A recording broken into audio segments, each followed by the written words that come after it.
Good morning, students.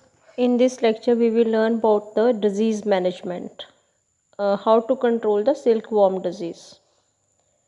So, there are a lot many diseases that we have discussed in the last lecture. So, how we can uh, prevent and control those diseases?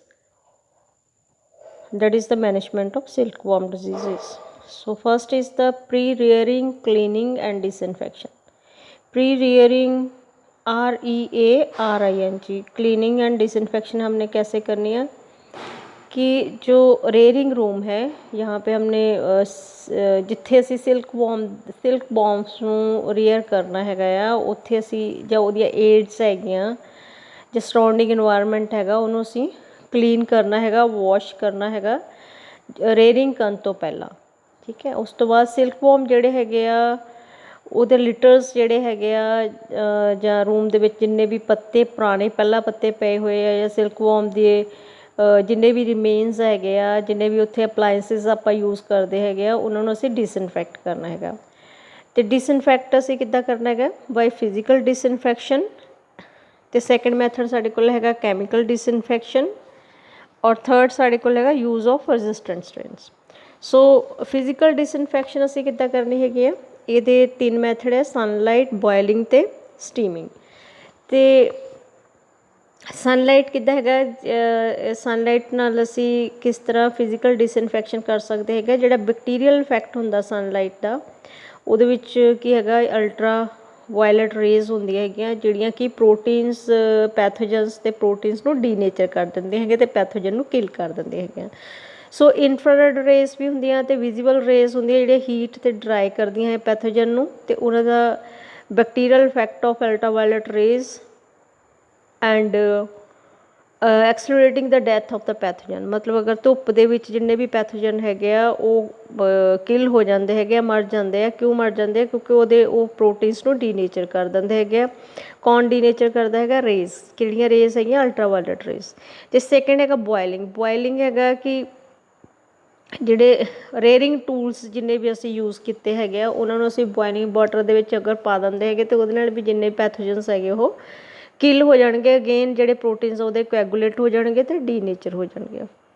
ਸੋ ਜਿੱਦਾਂ small net ਹੈ ਰੇਅਰਿੰਗ ਦੀਆਂ ਚੌਪਸਟਿਕਸ ਹੈਗੀਆਂ ਹੋਰ ਜਿੰਨੇ ਵੀ ਅਸੀਂ ਰੇਅਰਿੰਗ ਦੇ use ਕੀਤੀਆਂ AIDS ਉਹਨਾਂ ਨੂੰ ਅਸੀਂ ਵਾਸ਼ ਕਰਨਾ ਹੈਗਾ ਉਹਨੂੰ ਅਸੀਂ ਉਸ ਤੋਂ ਬਾਅਦ ਬੋਇਲਰ 'ਚ ਪਾ ਦੇਣਾ ਹੈਗਾ ਬੋਇਲਰ ਦੇ ਵਿੱਚ ਵਾਟਰ ਹੋਏਗਾ ਅਤੇ ਬੋਇਲਿੰਗ ਜਿਹੜੀ ਅਸੀਂ 30 ਮਿੰਟ ਲਈ ਕਰਨੀ ਹੈਗੀ ਆ ਅਤੇ ਉਸ ਤੋਂ ਬਾਅਦ ਅਸੀਂ ਉਹਨੂੰ ਧੁੱਪ ਦੇ ਵਿੱਚ ਅੱਛੀ ਤਰ੍ਹਾਂ ਡਰਾਈ ਕਰ ਲੈਣਾ ਹੈਗਾ ਅਤੇ ਫਿਰ ਹੀ ਅਸੀਂ ਇਹ ਸਾਰੀ ਏਡਸ ਨੂੰ ਯੂਜ਼ ਕਰਨਾ। ਥਰਡ ਮੈਥਡ ਹੈਗਾ ਸਟੀਮਿੰਗ ਕਿੱਦਾਂ ਕਰਨੀ ਆਪਾਂ ਸਟੀਮਿੰਗ ਜਿਹੜੀ ਹੈਗੀ ਹੈ ਬਹੁਤ ਇਕਨੋਮਿਕਲ ਅਤੇ ਇਫੈਕਟਿਵ ਹੈਗੀ ਆ ਡਿਸਇਨਫੈਕਸ਼ਨ ਲਈ ਆਟੋਕਲੇਵ 'ਚ ਵੀ ਅਸੀਂ ਸਟੀਮਿੰਗ ਮੈਥਡ ਹੀ ਯੂਜ਼ ਕਰਦੇ ਹਾਂ ਫॉर द ਡਿਸਇਨਫੈਕਸ਼ਨ। ਇਹਦੇ ਨਾਲ ਕੀ ਹੁੰਦੇ ਆ ਪ੍ਰੋਟੀਨ ਜਿਹੜੇ ਹੈਗੇ ਉਹ ਡੀਨੇਚਰ ਹੋ ਜਾਂਦੇ ਹੈਗੇ ਆ ਅਤੇ ਪੈਥੋਜਨ ਜਿਹੜਾ ਹੈਗਾ ਉਹ ਕਿਲ ਹੋ ਜਾਂਦਾ ਹੈਗਾ ਹਾਈ ਪ੍ਰੈਸ਼ਰ ਦੇ ਉੱਪਰ।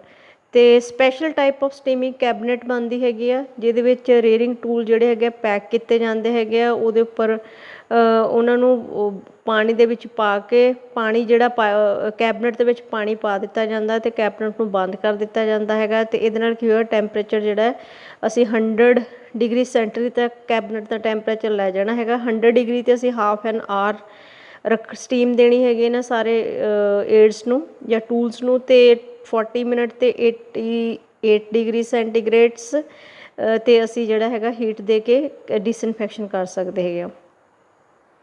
ਅਤੇ ਫੋਰਮਲਿਨ ਜੇ ਪਾਈ ਹੋਈ ਹੈਗੀ ਆ ਵਾਟਰ ਦੇ ਨਾਲ ਅਤੇ ਅਸੀਂ ਉਹਦੇ ਵਾਟਰ ਦੇ ਵਿੱਚ 12.5 ml ਜਿਹੜੀ ਹੈਗੀ ਆ ਫੋਰਮਲਿਨ ਪਾ ਕੇ ਵੀ ਡਿਸਇਨਫੈਕਸ਼ਨ ਕਰ ਸਕਦੇ ਆ। ਅਤੇ ਕੈਮੀਕਲ ਜਿਹੜਾ ਡਿਸਇਨਫੈਕਸ਼ਨ ਹੈਗੀ ਆ ਇਹਦੇ ਵਿੱਚ ਅਸੀਂ ਕੈਮੀਕਲ ਯੂਜ਼ ਕਰਦੇ ਹੈਗੇ ਆ ਡਿਸਇਨਫੈਕਸ਼ਨ ਕਰਨ ਵਾਸਤੇ। ਉਹਦੇ ਵਿੱਚ ਫਸਟ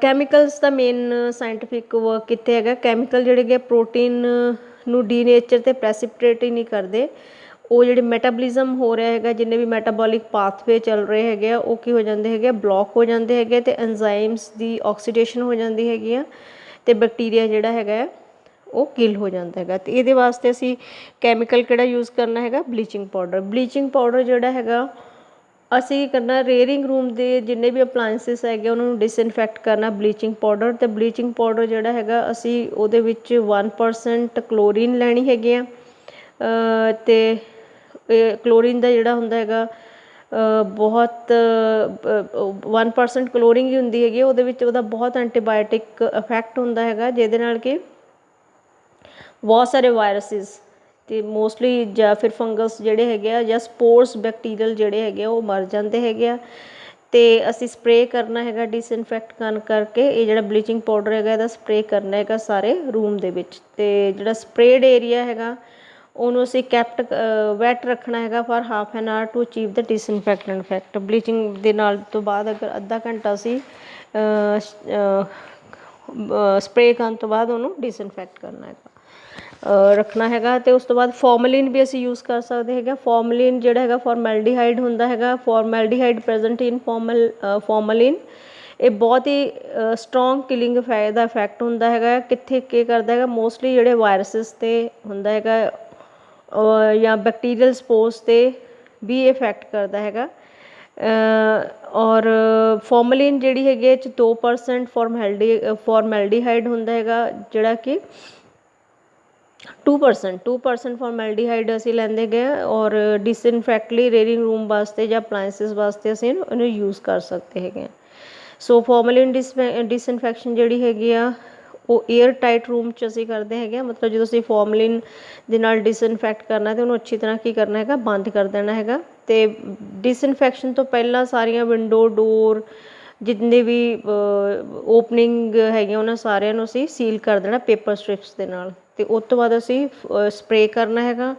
ਰੂਮ ਟੈਂਪਰੇਚਰ ਜਿਹੜਾ ਹੈਗਾ ਉਹ 24 ਡਿਗਰੀ ਤੱਕ ਲੈ ਕੇ ਜਾਣਾ ਹੈਗਾ 5 ਘੰਟੇ ਵਾਸਤੇ। ਅਤੇ ਉਸ ਤੋਂ ਬਾਅਦ ਅਸੀਂ ਸਪਰੇਅ ਰੂਮ ਜਿਹੜਾ ਹੈਗਾ that should be closed for 24 hour. ਅਤੇ 24 ਆਵਰ ਉਹ ਕਮਰੇ ਦੇ ਅੰਦਰ ਨਹੀਂ ਜਾਣਾ ਬਿਲਕੁਲ, ਠੀਕ ਹੈ, ਜਿੱਥੇ ਫੋਰਮਲਿਨ ਅਸੀਂ ਛਿੜਕਾਈ ਹੋਈ ਹੈਗੀ, ਕਿਉਂਕਿ ਉਹਦੇ ਫਿਊਮ ਜਿਹੜੇ ਹੁੰਦੇ ਬਹੁਤ ਪੰਜੈਂਟ ਹੁੰਦੇ ਹੈਗੇ। ਇਹਦੇ ਨਾਲ ਆਈਜ਼ ਜਿਹੜੀ ਹੈਗੀ ਉਹ ਰੈੱਡ ਹੋ ਸਕਦੀ ਹੈ, ਔਰ ਇਹਦੀ ਸਮੈਲ ਵੀ ਜਿਹੜੀ ਹੁੰਦੀ ਹੈ ਬਹੁਤ ਸਟਰੋਂਗ ਹੁੰਦੀ ਹੈਗੀ ਆ। ਅਤੇ ਫੋਰਮਲਿਨ ਦੇ ਨਾਲ ਅਸੀਂ ਵਾਟਰ ਦਾ ਮਿਕਸਚਰ ਵੀ ਯੂਜ਼ ਕਰ ਸਕਦੇ ਹਾਂ। Formalin solution can be kill all sort of viruses ਨੂੰ ਕਿਲ ਕਰ ਦਿੰਦਾ ਹੈਗਾ ਹੈ। ਔਰ ਜੇ ਅਸੀਂ ਫਰੈਸ਼ ਲਾਈਮ ਪਾਊਡਰ ਜੋ ਹੈ ਉਹਦੇ ਨਾਲ ਅਸੀਂ ਡਿਸਇਨਫੈਕਟ ਕਰੀਏ ਅਤੇ ਜ਼ਿਆਦਾ ਅੱਛੀ ਤਰ੍ਹਾਂ ਜਿਹੜੇ ਹੈਗੇ ਪੈਥੋਜਨਸ ਨੂੰ ਕਿਲ ਕਰ ਸਕਦਾ ਹੈਗਾ। ਅਤੇ ਅਸੀਂ ਮਿਕਸਚਰ ਕਿੰਨਾ ਲੈਣਾ ਹੈਗਾ, 0.5% ਫਰੈਸ਼ ਲਾਈਮ ਪਾਊਡਰ ਲੈਣਾ ਹੈਗਾ ਅਤੇ 2% ਅਸੀਂ ਫੋਰਮਲਿਨ ਸੋਲਿਊਸ਼ਨ ਲੈਣਾ ਹੈਗਾ।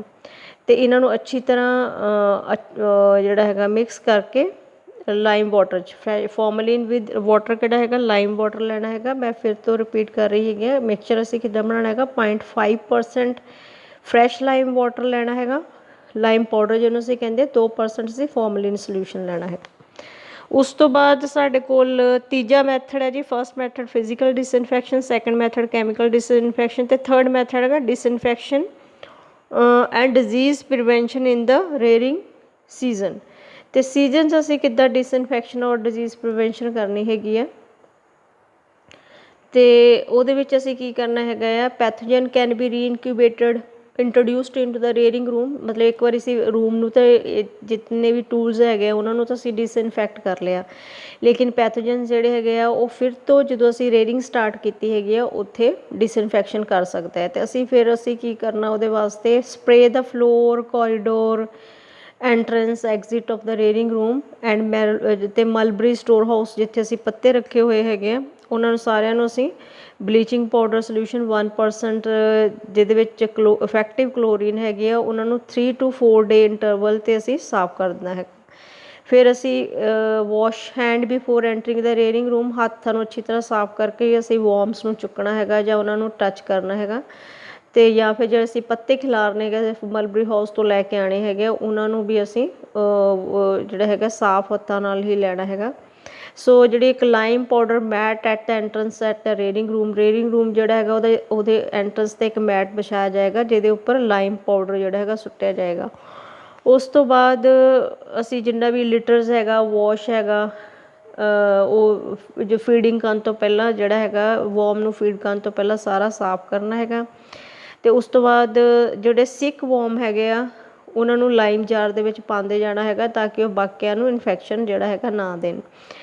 ਅਸੀਂ ਨੈਟਸ ਅਤੇ ਮੈਟਸ ਜਿਹੜੀਆਂ ਹੈਗੀਆਂ ਉਹਨਾਂ ਨੂੰ ਜਿਹੜੇ ਯੂਜ਼ ਕੀਤੀਆਂ ਹੋਈਆਂ ਉਹਨਾਂ ਨੂੰ ਕਲੀਨ ਕਰਨਾ ਹੈਗਾ, ਸਨ ਦੇ ਅੰਡਰ ਉਹਨੂੰ ਸੁਕਾਉਣਾ ਹੈਗਾ ਅੱਛੀ ਤਰ੍ਹਾਂ। ਅਤੇ ਜਿਹੜਾ ਰੇਅਰਿੰਗ ਬੈੱਡ ਹੈਗਾ ਆ ਉਹਦੇ ਵਿੱਚ ਬਹੁਤ ਸਾਰੇ ਪੈਥੋਜਨ ਜਿਹੜੇ ਆ ਸਕਦੇ ਹੈਗੇ ਆ। ਇਸ ਲਈ ਅਸੀਂ ਲਾਈਮ ਪਾਊਡਰ ਜਿਹੜਾ ਹੈਗਾ ਉਹਦੇ ਨਾਲ ਜਿਹੜਾ ਡਿਸਇਨਫੈਕਟ ਜਿਹੜਾ ਹੈਗਾ ਇਹਨਾਂ ਨੂੰ ਬੈਡਸ ਨੂੰ ਕਰਦੇ ਰਹਿਣਾ ਹੈਗਾ। ਅਤੇ ਫਰੈਸ਼ ਲਾਈਮ ਪਾਊਡਰ ਜਿਹੜਾ ਹੈਗਾ ਉਹਨੂੰ ਸਟਰੋਂਗ ਇਹਦਾ ਕਾਫੀ ਅੱਛਾ ਡਿਸਇਨਫੈਕਟਿੰਗ ਇਫੈਕਟ ਹੁੰਦਾ ਹੈ ਬਹੁਤ ਡਿਜ਼ੀਜ਼ਿਸ ਲਈ, ਅਤੇ ਇਸ ਲਈ ਅਸੀਂ ਇਹਨਾਂ ਨੂੰ ਯੂਜ਼ ਕਰਨਾ ਹੈਗਾ ਆ। ਅਤੇ ਉਸ ਤੋਂ ਬਾਅਦ ਰੇਅਰਿੰਗ ਜਿਹੜੀ ਹੈਗੀ ਆ, rearing time come to an end, ਜਦੋਂ ਰੇਅਰਿੰਗ ਐਂਡ ਹੋ ਜਾਂਦੀ ਹੈਗੀ ਆ ਸਾਡੇ ਕੋਲ, ਅਤੇ ਜਿਹੜਾ ਰਿਮੇਨਿੰਗ ਡੈਡ ਵੋਰਮਸ ਹੋ ਗਏ, ਵੇਸਟ ਮੈਟਰ ਹੈਗਾ, ਉਹਨਾਂ ਨੂੰ ਅਸੀਂ ਕਲੈਕਟ ਕਰਨਾ ਅਤੇ ਉਹਨੂੰ ਅਸੀਂ ਦਬਾ ਦੇਣਾ, ਬਰੀਡ ਕਰਨਾ ਹੈਗਾ।